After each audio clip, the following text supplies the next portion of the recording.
Malaki na yung improvement niya. Sa pang 7th day namin, kinuhanan siya ng... Pero yung sa antibiotic niya was like 3rd day? 3rd day. Mag-4th na ngayon. 4th na ngayon. Antibiotic. So, bukas yung pang 5th. Kaka-check lang sa kanya ng doktor. May naririnig pa rin siya na tunog sa lungs niya. So, probably may phlegm pa rin siya. And sana tuluyang mawala na within this day. So kakakuha lang sa kanya ng CBC.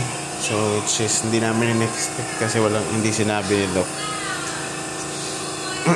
Sa bagay, ngayon kasi yung tamang day na kukuhanan siya, no? Kung may ano man.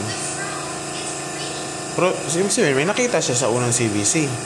Yung pala nung unang CBC.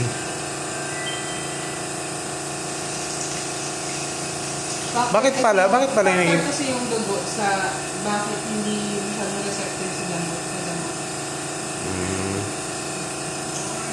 Doon na-identify na yung ano niya, yung iron. Actually, nag-iron tayo bago tayo nagkamali. Pag-hit kasi sa appearance niya na kulo siya. Bakit pala naging tatlo yun nung nakarang araw? Tatlo yung kinuha. Dalawa lang yata? Blood, hindi. Yung isa sa ano niya, something. Yung isa lang ng CBC. Dalawa talaga yun? Dapat may ginawa na lang ng isang buhay talaga yun. Dalawa. Ang naalala ko lang yung dalawang babae na... May pumasok pa ba na iba? Isang babae? Yung solo lang siya. Yung isa, dalawa talaga sila. Tapos isa, kumuha ng tulong.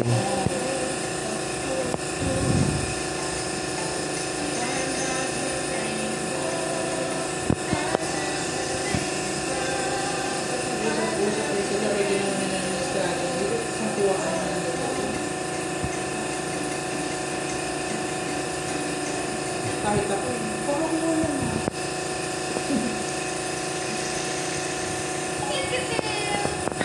Hindi kasi yung patient ko gano'n.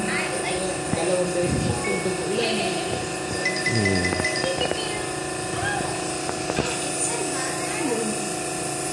Tulog. Antok pa kasi siya. Actually, nagising lang siya kasi pinalitan siya ng diaper kasi basa yung likod niya. Tapos habang after natin palitan siya ng diaper, pumasok yung kukuha ng tugo.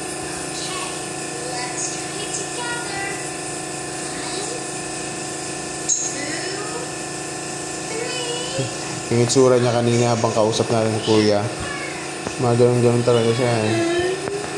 Tinitingnan niya tayo, tapos tinitingnan niya si Kuya, sagaalala na yung mukha niya. Nakita niya kasi yung blue na tapos yung parang ano niya, touchy case niya na may yung box. Grabe no? Ganito mo. Edad mo yung ano pala talaga. Nakukuhanan nga ng dugo yung mga newborn yata eh. Nailis down. Nasa mata naman.